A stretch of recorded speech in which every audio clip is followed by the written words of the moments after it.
Gracias a todos por venir hoy. Esta va a ser una charla un poquito diferente de las que hemos hablado antes sobre el Perú. Esta charla se trata acerca de la historia postal del puerto del Callao, en el periodo republicano desde 1821 hasta 1884. Para empezar, vamos a empezar con algo de que es bastante la identidad del Callao. Así como en Costa Rica tienen su pura vida, en el Callao se utiliza mucho esta frase, Chimpún Callao, que es el grito del alma del Callao y es la identidad prácticamente del puerto, ¿no? A la fecha, Lima y el Callao son prácticamente una sola ciudad, es el área metropolitana. Pero en esta época que estamos hablando eran dos ciudades, algo distanciadas, no mucho, 10 millas a lo más. Y a pesar de eso, desde un principio el Callao siempre tuvo su propia identidad. Entonces, esta identidad del Callao es importante rescatar porque se ven muchísimas de sus cosas. Y el Callao también tiene algo que es bien importante y que lo vamos a ver quizás como parte de su historia postal, que es empezar de nuevo, porque el Callao fue reconstruido. Y esa reconstrucción explica un par de cosas de la historia postal del Callao que a veces las obviamos y las pasamos por alto. Entonces, hablando un poquito del Callao, el Callao, el puerto, fue fundado 2 años después de Lima, fue en 1537, y se convirtió en el principal puerto para el comercio español en el Pacífico. Del virreinato del Perú, que en un inicio ocupaba el 80% de Sudamérica en concepto, todo pasaba por Lima y todo pasaba, o si se iba fuera del Perú, pasaba por el Callao. Entonces se dice que prácticamente todos los bienes producidos en Perú, Bolivia, Argentina, se llevaban a través de los Andes y por mula se llevaban y después de ahí partían para el Callao. Entonces el Callao era como un anexo durante todo este tiempo, pero no fue sino hasta el 20 de agosto de 1836 que el Callao se crea como provincia, la provincia litoral del Callao. Y posteriormente en el 57 se le dio el nombre de provincia constitucional. Políticamente el Callao es un territorio autónomo de Lima, y es así hasta la fecha, pero ha sido oficialmente, digamos, desde que fue creado provincia litoral y ahora la provincia constitucional en 1857. 6 cosas acerca del Callao rapidito. En el Callao hay muchísimos vestigios arqueológicos, pero ninguna de las grandes imperios o culturas que hubo en el Perú tuvo su base en el Callao. El Callao era solamente una parte. El 28 de octubre de 1746, a las 10:30 de la noche, hubo un terremoto muy fuerte en el área de Lima y Callao. Este terremoto, para esa época se estima que en el Callao vivían he visto diferentes números que hablan desde 5.000 hasta 7.000, pero casi todos coinciden que si las 7.000 personas que estuvieron viviendo en el Callao en aquella época, en 1746, luego del terremoto y del tsunami que le pasó, solamente 200 personas de esas 7.000 sobrevivieron. Y este es el año 1746, unos 30 años antes de que se cree el Virreinato del Río de la Plata, una de las separaciones, y esto también, de alguna manera, no directa, pero indirecta, como parte logística, ya se motivó a que se empiece a quebrar la parte del Virreinato del Perú dentro de otros virreinatos, porque el tener la dependencia en el puerto que había desaparecido y en la ciudad que había sido arrastrada también, porque Lima también se destruyó, fue un problema. En el año 1747 se construyen los españoles un fuerte, y de eso lo vamos a ver en un momento. Entonces, para la independencia peruana, el Real Felipe, que es ese fuerte que construyeron los españoles, se convirtió en un sitio de transición para los españoles que se querían regresar a España y que no estaban de acuerdo con la parte independentista del Perú. A través de los tiempos han habido más invasiones y más terremotos, guerras y todo lo demás. En 1881 fue ocupada por el ejército chileno, y como hablábamos en un principio, la explosión demográfica del siglo XX ha hecho que Lima y Callao ahora sean una sola ciudad. Entonces, más o menos este es un mapa de aquella época colonial. Este es un mapa que no está muy representado a escala, pero esta parte que se ve aquí era el Callao. Y como estamos viendo aquí, el Callao era una ciudad amurallada. El Callao era amurallado totalmente. Esto simboliza Lima, que también era amurallada, pero aquí no lo está. Pero en este mapa real de esa época se muestra tanto Lima, que es esta parte de aquí, la capital, una ciudad totalmente amurallada, y el Callao, el puerto también está amurallado. La muralla es anterior al Real Felipe, por eso no se ve por acá esa construcción en forma de pentágono. Al momento del terremoto, el Callao desaparece, incluyendo las torres y las paredes que hacían la muralla, y lo mismo sucedió con Lima. Entonces se reconstruye el Callao. Pero para la reconstrucción del Callao se planea un fuerte, una fortaleza, y la razón era porque el Callao era atacado por piratas, todo ya esa parte la conocemos muy bien. Pero aquí hablamos otra vez del terremoto. Fue un terremoto de 8.8 grados el 28 de octubre de 1746 a las 10:30 de la noche. Hay un libro de este señor Kirill Klebnikov, creo que se pronuncia, quien estuvo en Lima y en el Callao en 1817. Y una parte de su libro habla de eso, ¿no? En Lima había un espectáculo sumamente asombroso, allí cerca del pueblo de Bellavista, acordémonos bien de ese pueblo de Bellavista, y me olvidé mencionarlo, pero lo voy a mencionar acá. Bellavista en este mapa vendría a ser algo que está más o menos por acá. Habla acá de Bellavista. Todavía quedan los restos de un muro de piedra y algunos sótanos que quedaron del terrible terremoto de 1746. Está hablando de pues, 50, 60, 70 años atrás. El océano se tragó el pueblo y la fortaleza del Callao. Este señor habla de 4.000 habitantes que solo sobrevivieron 22. Estuvo mucho tiempo en el Callao y paseaba por sus alrededores y todo ese tipo de cosas. Entonces, de acuerdo a este relato, inclusive en 1817, a 4 años, 5 años antes de la guerra de independencia y la independencia del Perú, el Callao todavía estaba medio destrozado. Entonces, este es el plano de reconstrucción del Callao, de toda esa muralla que vimos. Esto es lo que se estaba reconstruyendo, que es solamente una fracción. Más detalles puse aquí el website de donde saqué esto, y tiene mucha mayor cantidad de detalles. Entonces, filatélicamente, en 1936, para el centenario político del Callao, se emitió esta bonita serie. No es un sobre de primer día, pero es un sobre que tiene la serie completa. Y en la serie completa hay dos cosas, todo se resalta, pero dos cosas a resaltar. Una es que el primer ferrocarril comercial, el primer ferrocarril en la costa del Pacífico de Sudamérica, fue la línea entre Lima y Callao. Hubo un tren anterior, pero era un tren privado en la Guayana Británica que llevaba azúcar de las plantaciones a la costa del Atlántico, pero este tren sí fue un tren comercial y fue el primero de Sudamérica. Y en esta serie también se pone la estampilla de 10 soles del Real Felipe. En los años 30 hubieron varias series filatélicas grandes, las series gordas le llamaban algunos filatelistas antiguos, y todos ellos terminaban en un valor de 10 soles. La Santa Rosa, Santa Rosa, Condemarín y otras imágenes existen en esos valores de 10. Todas existen en sobre, pero de esta estampilla naranja solamente se conocen 2 usos legítimos en sobre. De esos de los 10 soles de las series gordas, entre comillas, es difícil encontrarlos, y este es uno de los 2 circulado a Alemania. Bueno, entonces hablando del Callao nuevamente, el Callao era un puerto y siempre era un punto de paso. Durante esta época casi no hay correspondencia dirigida al Callao. Inclusive en la época colonial, correspondencia dirigida al Callao es algo difícil de encontrar. Pero obviamente después del terremoto fue prácticamente imposible porque el Callao desapareció. Entonces el Callao era un punto de paso.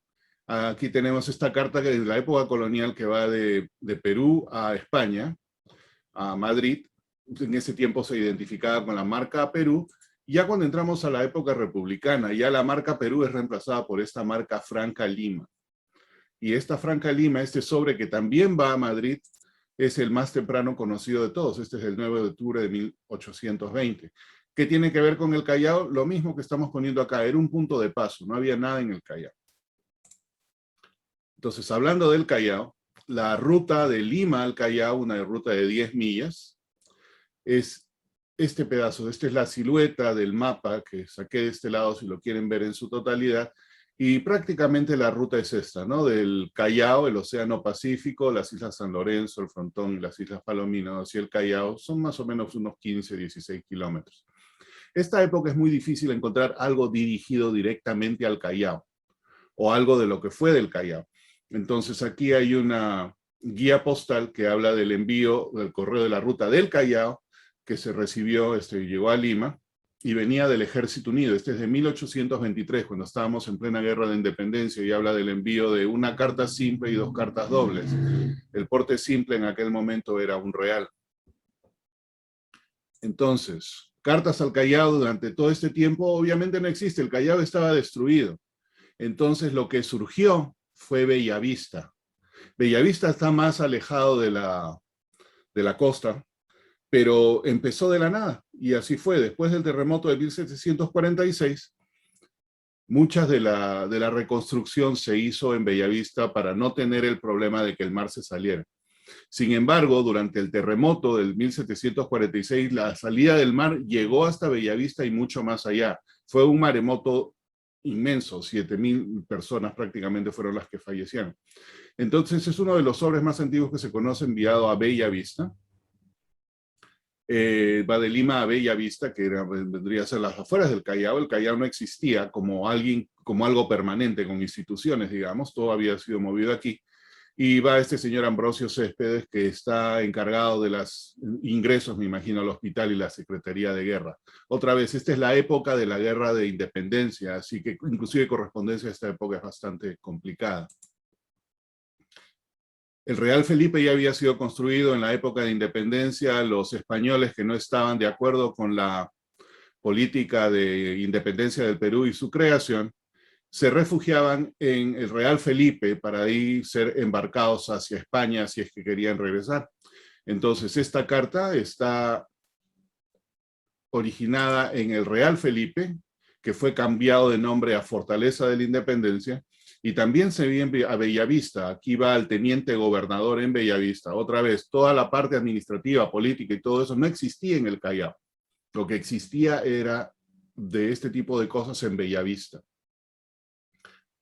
Problema serio, la gente no quería vivir en el Callao. La gente no estaba en el Callao, pero tenía que trabajar en el Callao. Entonces yo no conocía esta palabra, pero ahora la conozco y se llama talasofobia, que de acuerdo a la descripción que estaba viendo, es el miedo extremo al mar y que se provoca entre aquellas personas que sufran un pánico extremo de estar cerca al océano.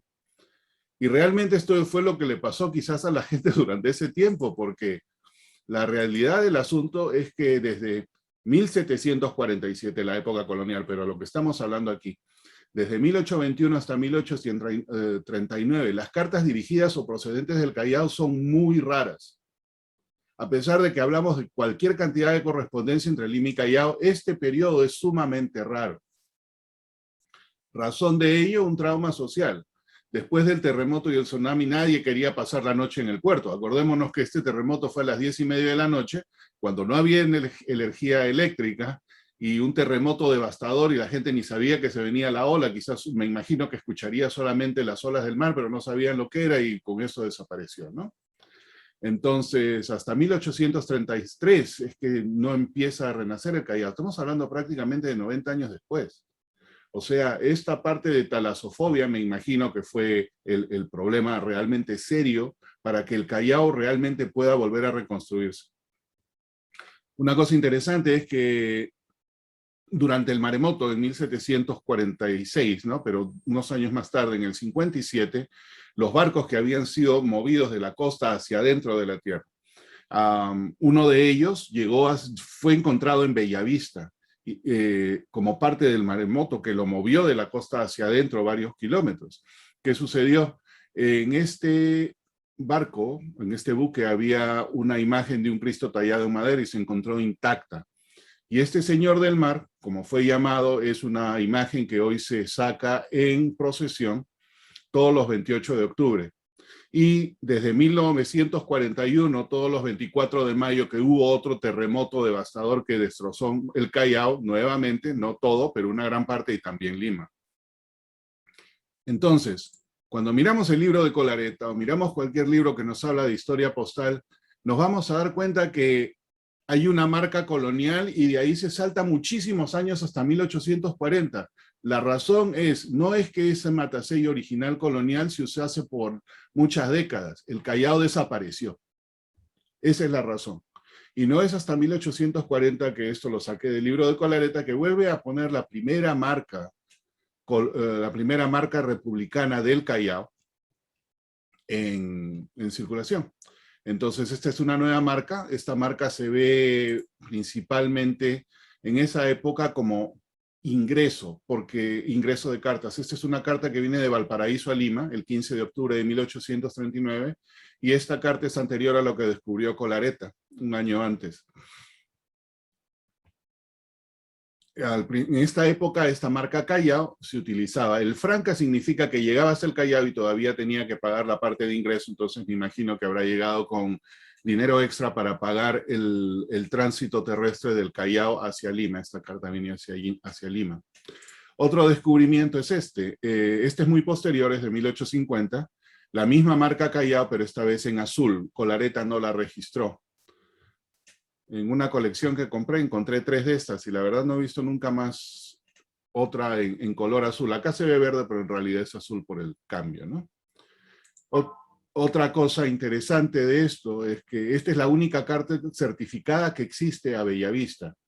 Y ya no existen más porque posterior a este año, este es de 1841, y estábamos hablando que la reconstrucción del Callao empieza en el 33, la década de los 30, el periodo, digamos, de gran dinamismo comercial, político, administrativo y todo de Bellavista solamente ocurrió durante ese periodo, del 21 hasta el 39. Y siendo así como era reconstrucción del Callao, las cartas hacia Bellavista también son muy raras. Entonces el porte desde el año 39 era medio real, había un porte de certificación, como indica acá, que costaba 4, entonces esta carta pagó 4,5 reales, y es la única conocida certificada entre Lima y Bellavista. Para el año 41 ya había una estipulación dentro de la regulación postal de que todas las cartas que llegasen al Perú a través de los puertos tenían que ser entregadas a la capitanía del puerto y ellos ahí iban a cobrar un real de porte de ingreso para la distribución de la carta. Entonces este es uno de esos manifiestos de la capitanía del puerto del Callao y que habla aquí de un capitán de barco que fue de su oficina a entregar 28 cartas, ¿no? El carta procedía de Liverpool. Aquí está un documento que señala todo este tipo de cosas. Esta era la aplicación. Anterior al 41 también se cobraba el porte de ingreso, pero a veces no se enforzaba esa regla. A partir del 41 sí realmente se esfuerza con mayor celeridad.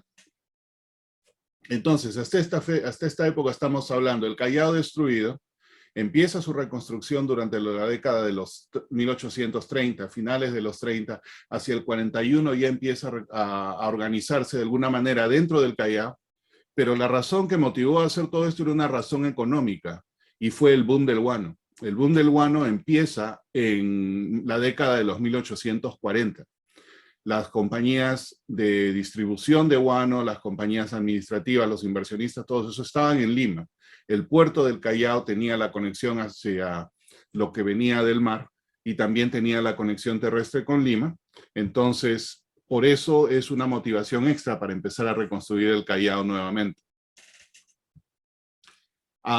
El guano no se encontraba en el Callao, obviamente se encontraba en unas islas que están al sur de Lima, más o menos 150 kilómetros, las islas de Chincha, y al norte, posteriormente en las islas Guañap.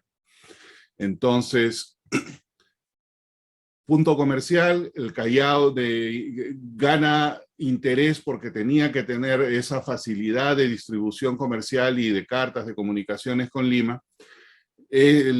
Intereses extranjeros se ocupan de tratar de explotar el Callao, sobre todo los ingleses, pero no solamente fueron los ingleses. Ya se vio esto como una oportunidad grande, y es aquí cuando empieza la primera vez por parte del correo francés de establecer un servicio de paquebots en la costa del Pacífico Sur. La conexión de ellos fue, contrataron con bajo subvención una serie de flota naviera que llevaba la correspondencia de la costa de Sudamérica hasta Panamá, y de Panamá las llevaba a Europa. Esta es una de esas cartas, esta es la más antigua que yo conozco.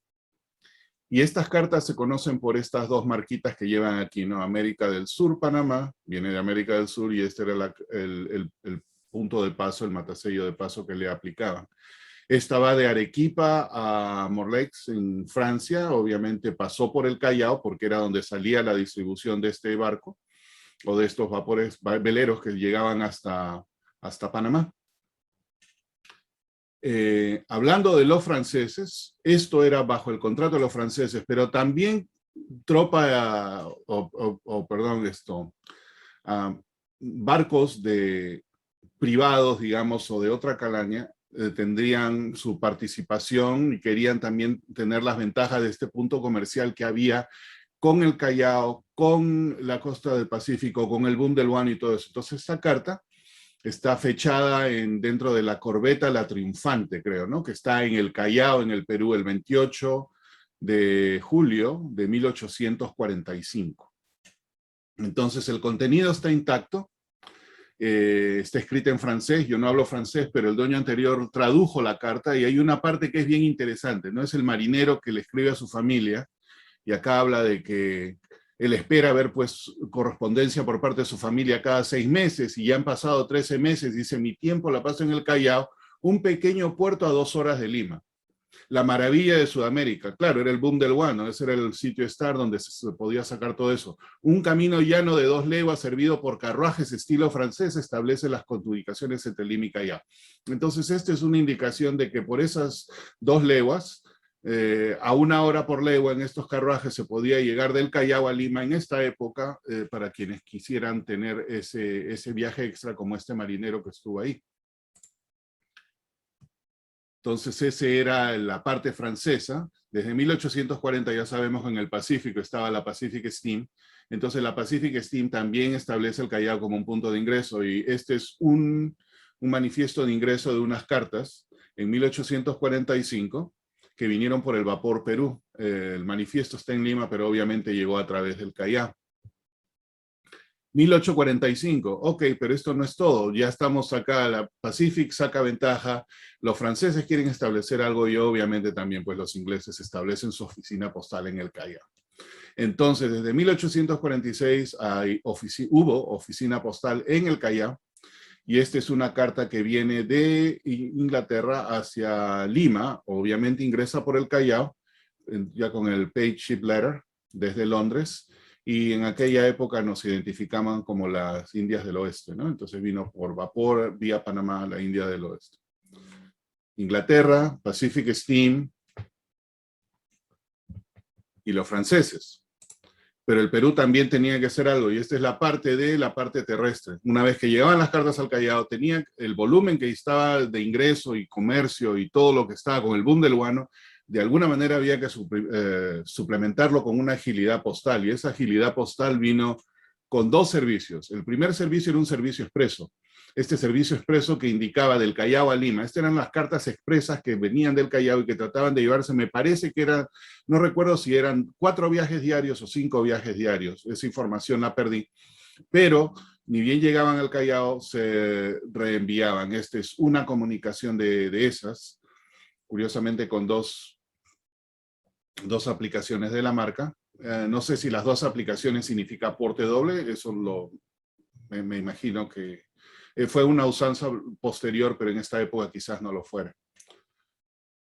Este era para el ingreso, pero ya para las cartas, digamos, que se mandaban en bulk, en cantidades, había que ponerle cierta facilidad a las compañías comerciales para hacer eso, y es cuando se emite también la etiqueta franca. La etiqueta franca, a mi criterio y de otros filatelistas que se especializan en Perú, en realidad es la primera estampilla del Perú.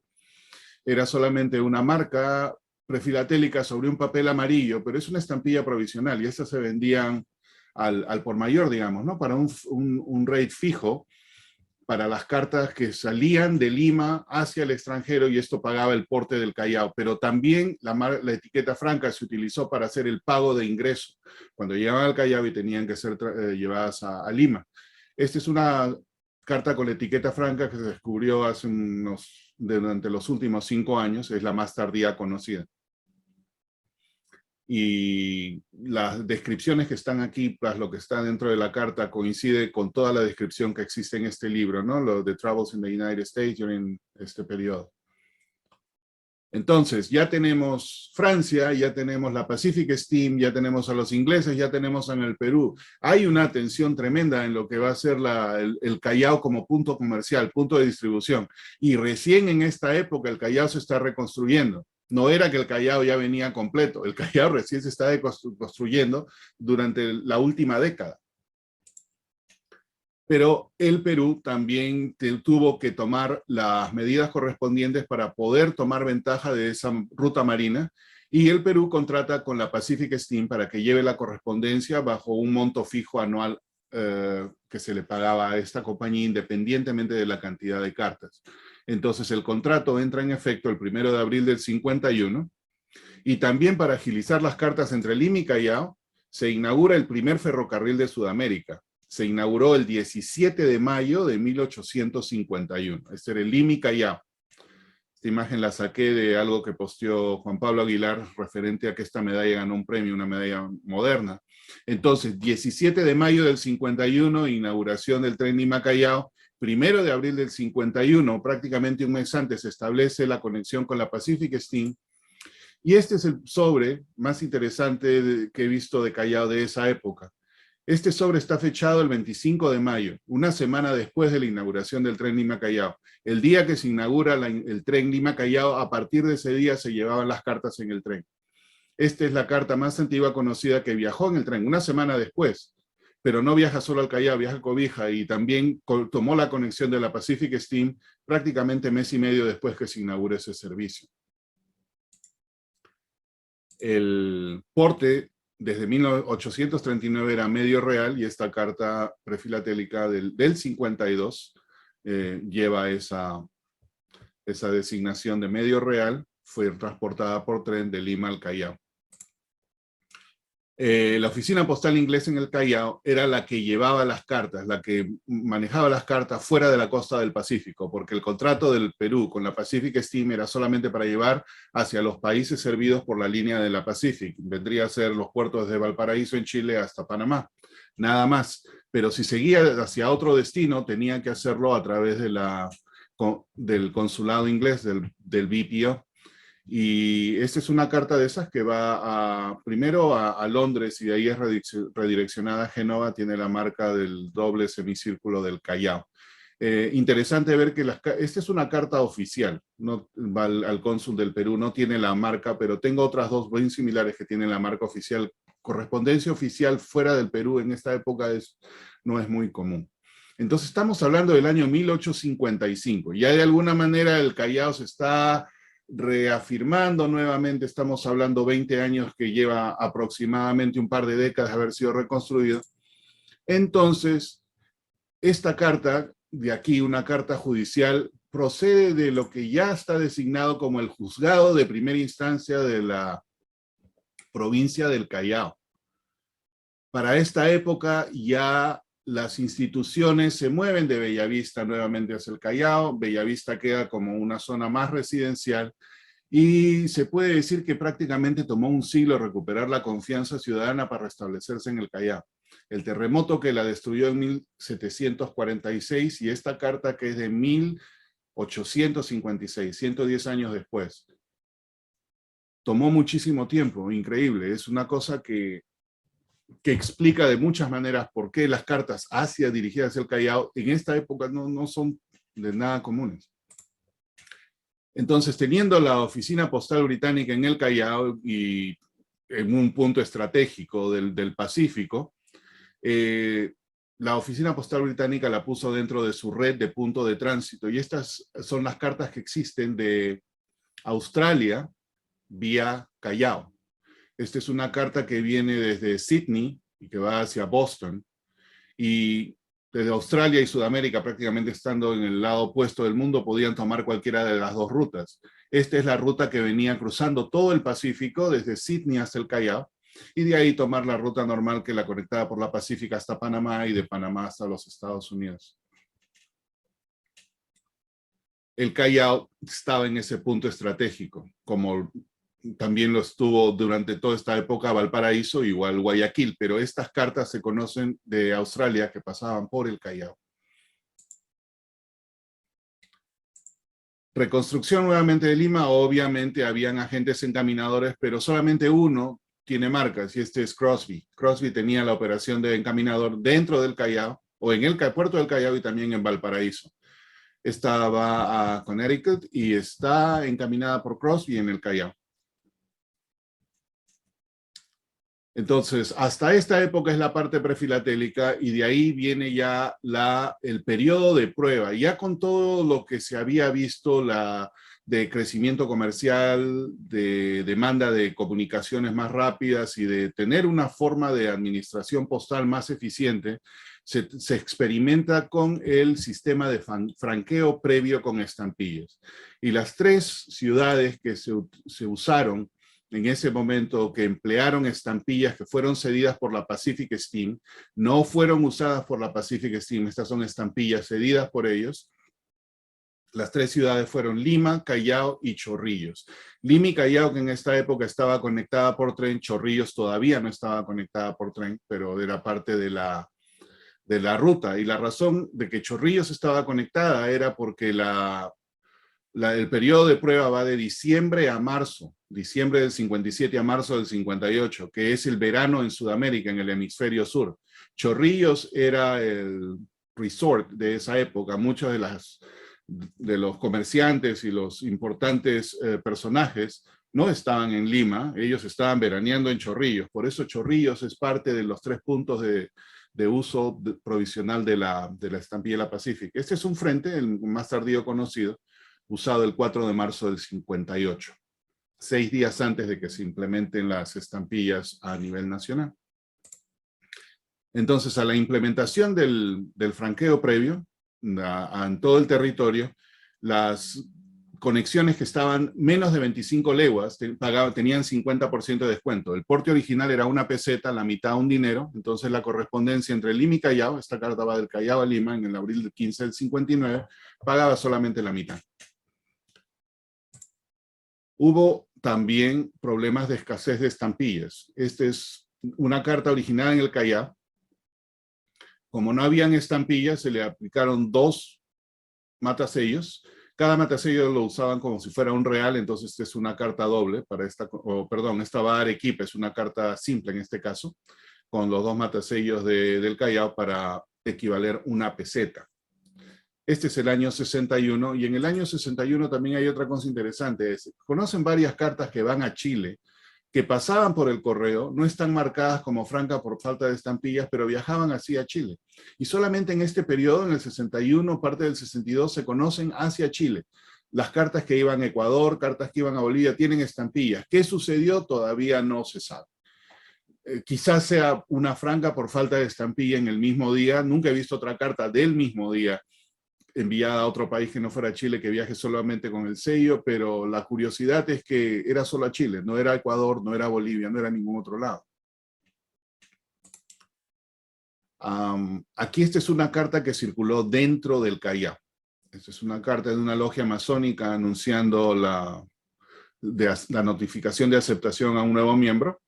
Esta carta debió haber pasado por el correo y debió haber pagado sus 10 centavos por el porte, y si no lo pagó tenía que ser multada y haber pagado el doble. Pero una de las instituciones que tenía tolerancia, digamos, por parte del correo era la logia masónica. Ellos mandaban sus cartas o las llevaban en forma privada y no eran multadas. Yo nunca he visto una carta multada que sea enviada por los masones. Ni he escuchado, ni nadie a quien le he preguntado alguna vez ha escuchado algo de eso. Estas del Callao son más raras. Las más, digamos, hay más de Lima. Ninguna está multada. La oficina postal británica seguían dando aquí. Ya teníamos el Peira al Callao. Esta es una carta que pasa por el Callao, es original en Lima obviamente, pero pasa por el puerto del Callao, se le aplica el Peira al Callao en la oficina postal británica y continúa su viaje hasta Nicaragua. Había un convenio postal entre Nicaragua que tenía un valor de descuento, pero como esta carta sale de Lima hacia Panamá, pagaba los 6 peniques, no pagaba lo que era la conexión entre Inglaterra y Nicaragua. Hablando de cosas interesantes, la razón por la que existen bisectados del dinero rosa es porque se implementó una reducción de tarifa en 1866. Este es el pleno boom del guano. Aquí estamos pues ya viviendo de todo lo que se había ganado durante las últimas 2 décadas. Lima, el Callao y toda esta área era muy rica. Ya Lima estaba reconstruida después del terremoto. El Callao también ya estaba en pleno proceso, si no estaba reconstruido con sus instituciones ya establecidas. Y a la implementación de esta tarifa se hace el descuento, pero no se tiene estampilla de 5 centavos. Un dinero equivalía a 10 centavos, la mitad 5 centavos, que no existía, por esa razón se le pone el bisectado. De estos más raros son los del Callao a Lima por las razones que ya explicamos. El Callao no tenía muchos archivos, no tenía muchas cosas comerciales todavía en comparación con Lima, por eso las cartas bisectadas del Callao a Lima, originadas en el Callao, son muchísimo más raras que las otras que van de Lima al Callao. Y cuando llegaban al Callao le aplicaban su distribución. Esta es una distribución de Lima que indica que llegó creo que es el 4, se puso aquí, o el 1, por el que fuera. En ese tren, esta llegó en el 4.º tren al Callao. Este es el 66, pero en el 66 también sucedió una cosa bastante importante. A pesar de que había un boom gigantesco, ya en los españoles, desde el año 1862 habían mandado una tropa científica, digamos, ¿no? Una científica hacia América para hacer ciertos estudios, y esa tropa esos barcos viajaron desde España hasta San Francisco, cruzando Cabo de Hornos y yendo hacia arriba, y a su regreso, en el año fue 1864 me parece, pararon en el Callao, y en el Callao se enteraron de que unos ciudadanos españoles habían sido ejecutados, algo había pasado en una hacienda. Entonces ellos en venganza, esa flota española ocupó las islas de Chincha, que eran las Islas Guaneras, que era la mina de oro del Perú. Entonces, desde el 64 ocuparon las Islas de Chincha y empezaron a alegar una serie de cosas que no reconocieron la independencia de Chile, de Bolivia y del Perú, y ellos querían retomar nuevamente sus ex colonias, inclusive bombardearon el puerto de Valparaíso, y estos 4 países de la costa del Pacífico se unieron: Chile, Perú, Bolivia, Ecuador. Y hubo después de la destrucción de Valparaíso, del bombardeo del Valparaíso en el 65, hubo un segundo combate donde los españoles quisieron reocupar el Perú, y con reocupar el Perú tratar de recuperar sus colonias. Ese combate fue el combate de 2 de mayo, que unió a estos 4 países contra el ataque de los españoles. En realidad, los únicos que aportaron ejército para combatir fueron Perú y Chile, y esto sucedió en el Callao el 2 de mayo, y dependiendo a quién se le pregunte, nosotros, los peruanos sudamericanos, decimos que ganó el Perú, los sudamericanos, Chile, Bolivia y Ecuador, y los españoles dicen que ganaron ellos. La realidad del asunto es que la flota española se replegó y regresó a España, y el objetivo de reconquistar el Perú, Chile, Bolivia y Ecuador no se dio. Ese es un contexto de lo que está pasando en el 66. A pesar de que poníamos reducción de rates, a pesar de que todo estaba creciendo y que había los problemas de guerra, todavía había ese boom dinámico que hacía que el sistema postal pueda tomarse estas ventajas. Entonces, una vez que pasa la guerra del 2 de mayo, o el combate del 2 de mayo, nuestros amigos franceses trataron de hacer un segundo intento para establecer su línea postal, y esta es la línea F. Es una línea que operó por 2 años, de 1872 a 1874. Diego Vázquez nos hizo una presentación con unos sobres de Ecuador de esta época, porque esta línea F tiene, dentro de toda la rareza de lo que es las cartas transportadas a través de ella, digamos, la que es más voluminosa es la que sale de Ecuador. En el caso del Perú es muy rara, se conocen muy poquitos sobres. Y hay una razón de ello. Este es uno de esos sobres que va del Callao a Burdeos en 1873 y fue mandada por cobrar con la marca Le Callao del paquebot francés. Y la razón por que se conocen más de Ecuador que de Perú e inclusive de Chile es sencillamente porque la competencia era muy fuerte. Pues acá el British Post Office en el Callao ya estaba súper establecido. Esta es una misma carta, esta es una carta del mismo periodo, transportada por el correo inglés y que va del Callao a París. También va a Francia. El correo inglés lo llevaba porque ellos tenían el convenio ya establecido e inclusive había una tarifa preferencial. Era más barato enviarlo por este sistema que enviarla prepagada por el sistema francés. La competencia era muy fuerte. 2 años no pudieron los franceses mantener la línea F y eso hace también que las cartas transportadas por esa línea sean muy, muy raras. Y el boom del British Post Office en el Callao con la marca C38 hace de que esta sea la conexión del Perú hacia Europa y Estados Unidos y otros países a través del correo inglés. Estas son un par de cartas más o menos del mismo periodo que van a Génova. La de aquí abajo va con un franqueo mixto porque fue prepagado en origen. No del todo porque tiene esta marca que no está, está insuficientemente prepagada aquí debajo. Y esta de aquí fue multada al arribo a Génova para cubrir el porte que faltaba de una Liri 70. Ambas originadas del Callao con el matasello C38. Entonces el Callao ya era muy, ya empieza a establecer sus casas comerciales y esta es una de ellas, ¿no? Esta es la casa Grace, de la que vamos a ver una cosa adicional de la casa Grace. Esta carta que viene acá de Liverpool al Callao, a Grace Brother, a esta compañía comercial en el Callao, contiene una lista de precios. Y estos que le llaman el circular printing o circular mail, o lista de precios o preimpresos, tenían una tarifa preferencial en Inglaterra. Y no son comunes de ver, sobre todo en los que vienen al Perú. Yo he visto muy, muy pocos y saliendo del Perú solamente he visto una. Volviendo a Grace, Grace es quien posteriormente pone el nombre o las siglas GRA en Panagra, Pan American Grace Airways. Esta compañía Grace creció muchísimo y fueron posteriormente uno de los miembros o inversionistas o participantes del establecimiento de la primera línea del FAM 9 con su línea de Panagra. España, Pacific Steam, Perú, Inglaterra, todos estaban viendo la parte de la costa del Perú. Otro actor importante era Estados Unidos. Entonces, esta carta está originada en el Callao, franqueada desde el Callao con estampillas de Estados Unidos. Se utilizaron estampillas de Estados Unidos en el Perú. Esta es del Consulado de los Estados Unidos en el Callao, enviada en forma privada hasta Rochester. Entonces pagó los 10 centavos que era el porte de ingreso en Estados Unidos para una carta que procedía del exterior y aparentemente a su arribo fue multada con 10 centavos adicionales, o 10 cents, ¿no? 10 cents, porque probablemente esta era una carta doble, no era una carta simple. Carta doble tenía que pagar los 20 centavos. Entonces esta va del Perú a Estados Unidos con estampillas estadounidenses.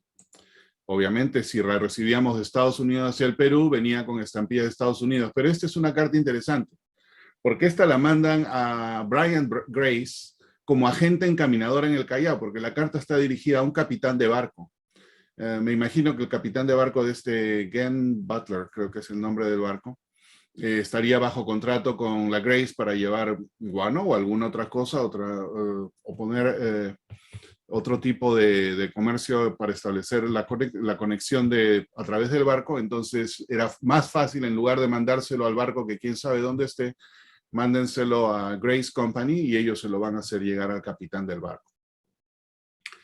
Inglaterra, Francia, Perú, Estados Unidos, un montón, todo el mundo aquí en Sudamérica en el Callao, y en el Callao, que es uno de los pocos países del mundo en esa época que se ven este tipo de cosas, franqueos triples.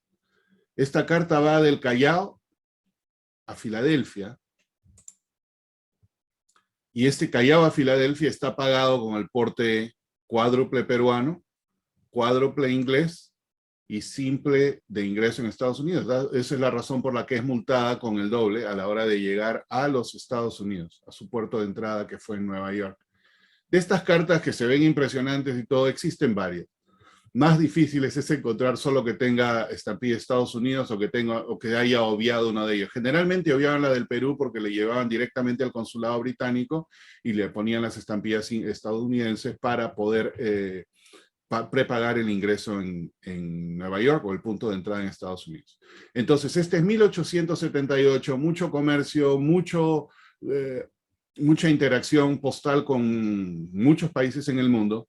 Ya se hacía tedioso mantener pues tratados independientes privados con los diferentes países. El Perú tuvo tratado postal con los países vecinos, con Francia, obviamente, con Inglaterra, con Bélgica, con Alemania, pero ya desde 1875 existía la General Postal Union, que el Perú no fue miembro, pero en 1878 ya existía la UPU. Entonces el Perú se quiso hacer miembro de la UPU en el 78, pero los ingleses no lo permitieron, y el Perú, siempre persistente hasta el 79, fue aceptado dentro de la Unión Postal Universal.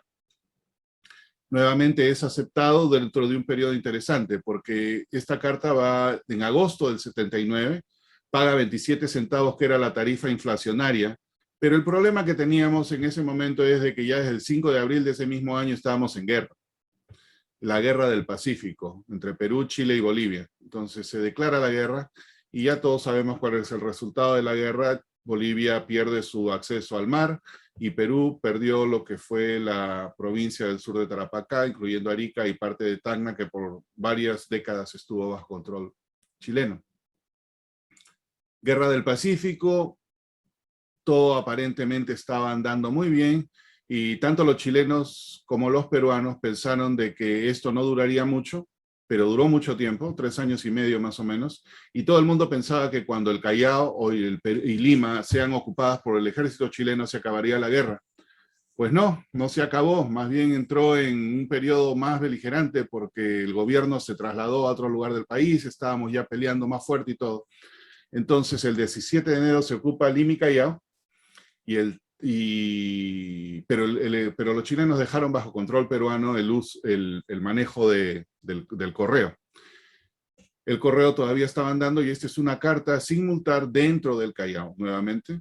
Y esta es una carta urbana dentro del Callao. Para esta época ya el porte urbano era 2 centavos, igual debió haber sido multada con 4, pero viajó sin estampillas y no pasó nada.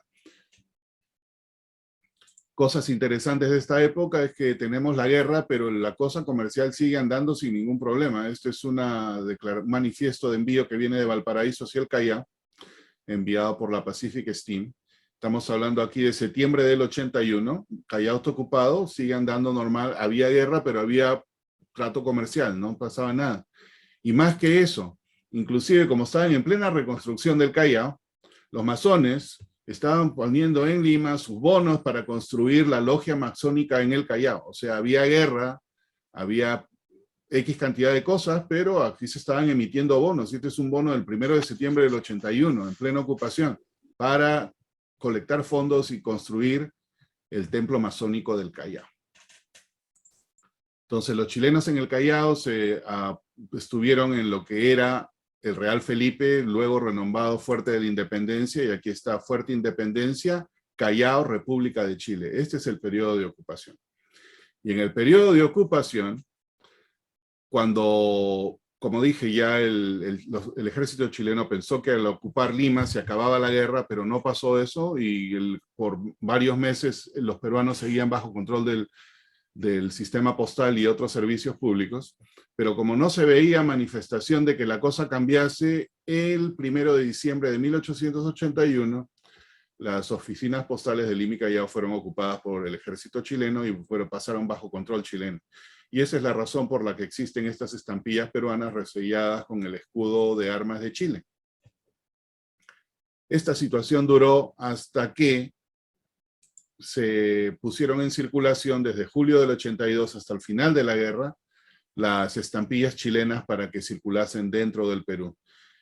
Hay muchas cartas de estas, bueno, muchas dentro de, es relativo. Hay cartas de estas, son bastante escasas de encontrar, pero escogí esta porque este no es de la colección de Guillermo Llosa, usada en el Callao, va a Acapulco, en México. Todo el viaje fue por el lado del Pacífico, de la Pacific Steam, que llega hasta Panamá y de ahí va a ser la conexión hasta Acapulco. Paga solamente 10 centavos y no paga el porte de cruce de Panamá que se pagaba desde el Perú cuando una carta tenía que usar Panamá para llegar a su final de destino. Entonces, ya casi para terminar, el 20 de octubre del 83 se firma el Tratado de Paz.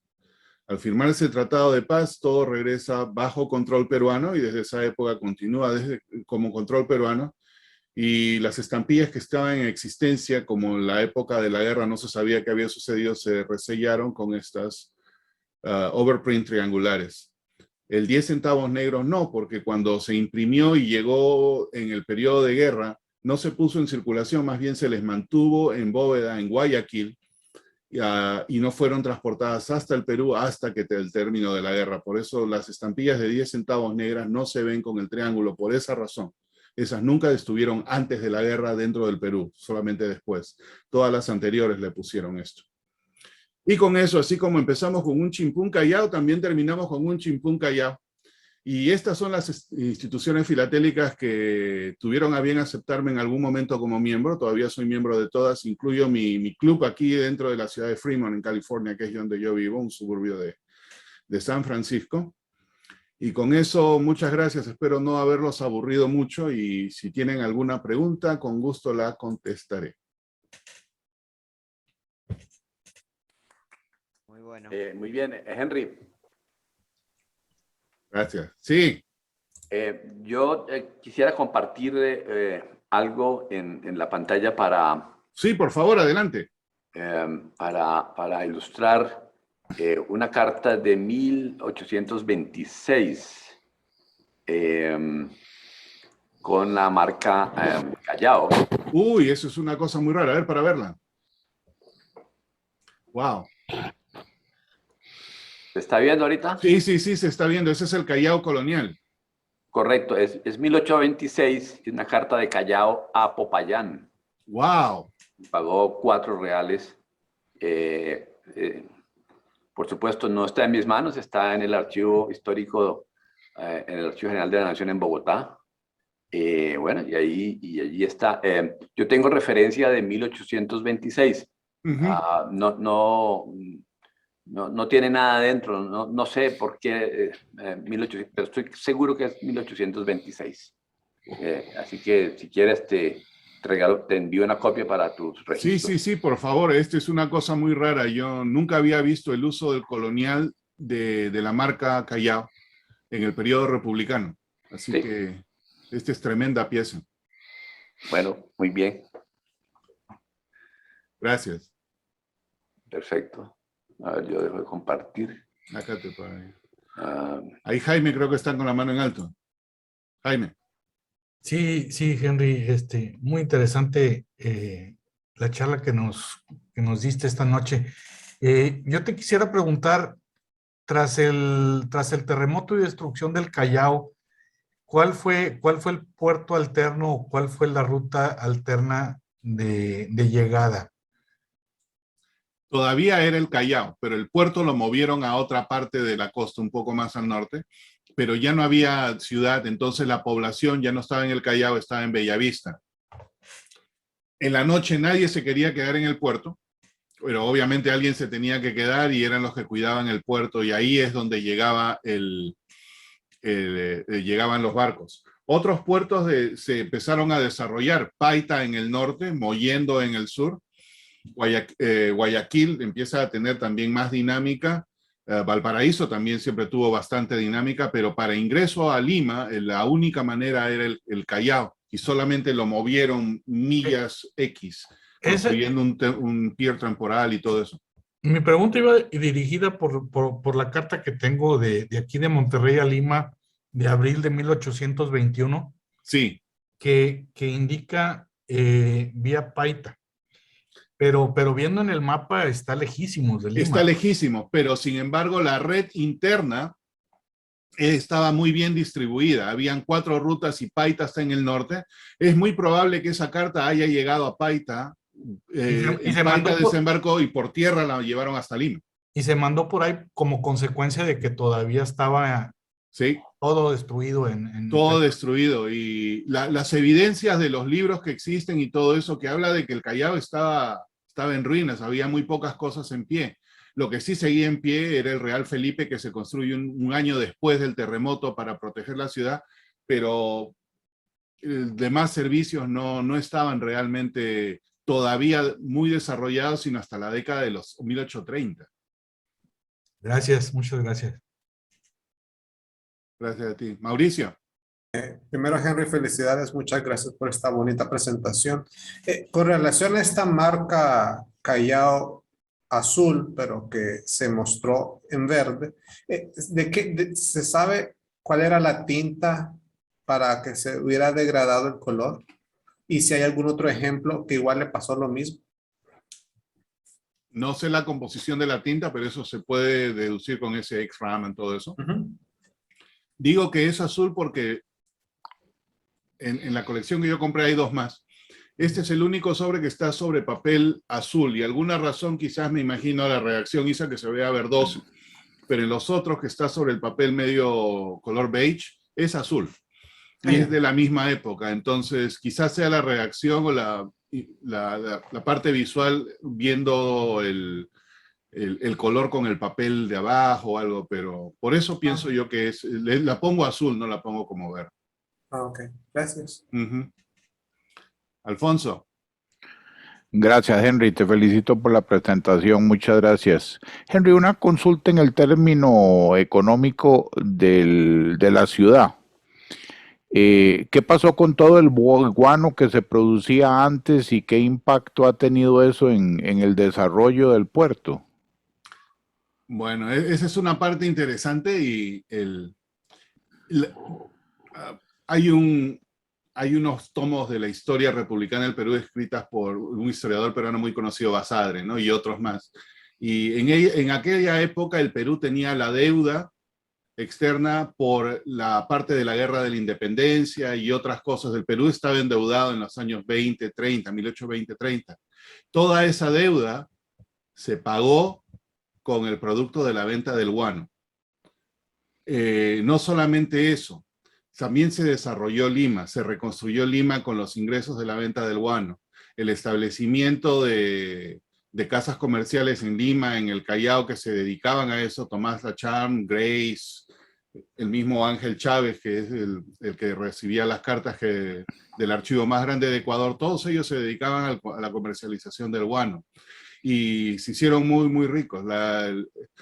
Anteriormente se llevaban oro del Perú durante la época colonial como el metal precioso.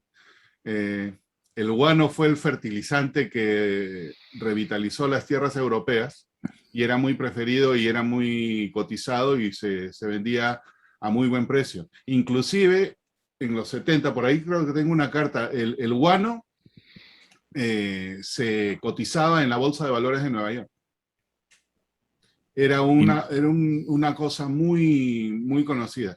Ahora, todo eso acaba más o menos en la década de los 70, cuando el salitre ya se descubre como un equivalente casi como el del guano, ¿no? Y en realidad la guerra del Pacífico muchas veces le llaman la guerra del salitre. Y el interés que hubo ahí no era quizás el interés de nuestros vecinos chilenos, sino más bien de los ingleses que querían comercializar esa parte. ¿Y los primos de Sergio qué se hicieron? No sé. Los murciélagos. Eso no sé, pero ahí le podemos preguntar porque están con la mano en alto.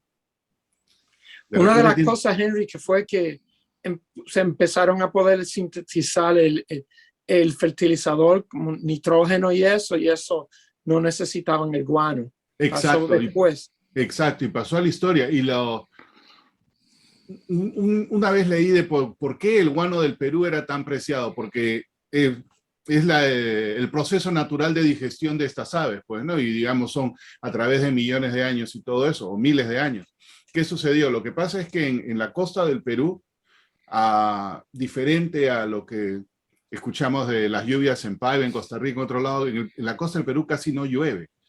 Lima está en la mitad de un desierto y las islas que están ahí están bajo la corriente de Humboldt, que trae aguas frías, y eso hace de que toda esta parte de nuestro territorio sea muy seca. Entonces, la deposición de estas aves caía sobre las islas, y con el tanto calor y no haber agua, no se filtraban los nutrientes que hacían el guano, y de alguna manera se autococinaba con el sol.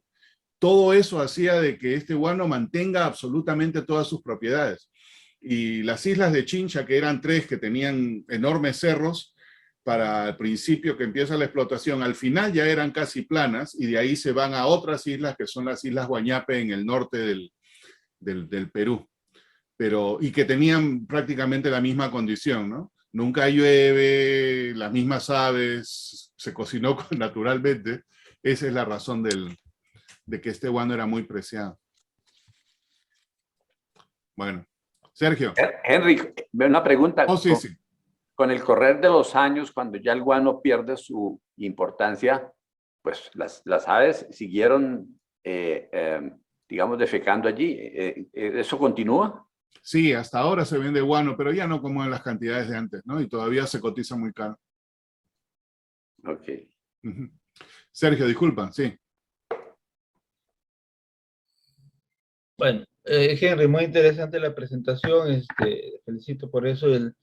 Has presentado ahí unas marcas prefilatélicas interesantes que muestran una ave. Sí.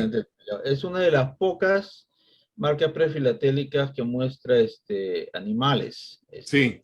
Hay una en Brasil que es un pez, una llama también en Bolivia, en Perú, pero de acá, ¿la ave se ha identificado o por qué está la ave o es una ave guanera? ¿Por qué está en el Callao un ave cuando otras marcas no llevan animales?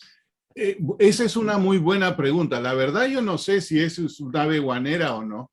Me imagino que es algo estilizado de algo. Más bien esta marca prefilatélica se le conoce como el tombstone, ¿no? Como la lápida, porque se le ve más como lápida que otra cosa.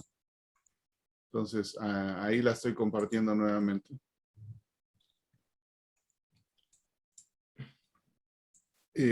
No sé qué ave será, la verdad, pero si es del Callao, me imagino yo que estamos hablando acá, pues, de, qué sé yo, de una gaviota o algo de eso. Porque... No parece un cormorant, porque los cormorant, cuando secan las alas, las dejan abiertas para secarlas porque no tienen aceite. Perfecto. Tienden a ponerse en grupos y en islas, eso es común. Perfecto. Entonces, este es un cormorán, que es que es el guanay, pues, ¿no? Entonces, en el lenguaje quechua. Este es el ave que representa la riqueza del guano. Entonces, quizás sea el cormorán, sí, como dice Rafael. Sí, porque ellos no tienen aceite, te tienen que abrir las alas a secarlas. Por eso tú los ves paradas en una esquina, cogiendo el sol y con las alas abiertas. Perfecto. Gracias, no sabía eso. La razón es puramente decorativa, ¿no es cierto? Sí, puramente decorativa. Porque estas marcas de Callao Vapor, o las marcas Vapor en general, entran en el 51 cuando el Perú firma el contrato con la Pacific y establece la ruta marítima. Hay un decreto que dice todas las ciudades que van a enviar cartas a través de la parte marina o por vía marina tienen que tener una marca Vapor. Esa es la única razón. El ave está ahí de pura decoración. No tiene nada que ver con la parte postal. Gracias. Listo. No sé si habrá una pregunta, un comentario adicional por ahí. No. Bueno, entonces con eso, muchas gracias por haber escuchado y no haberse aburrido. Gracias. Muchas gracias, Henry.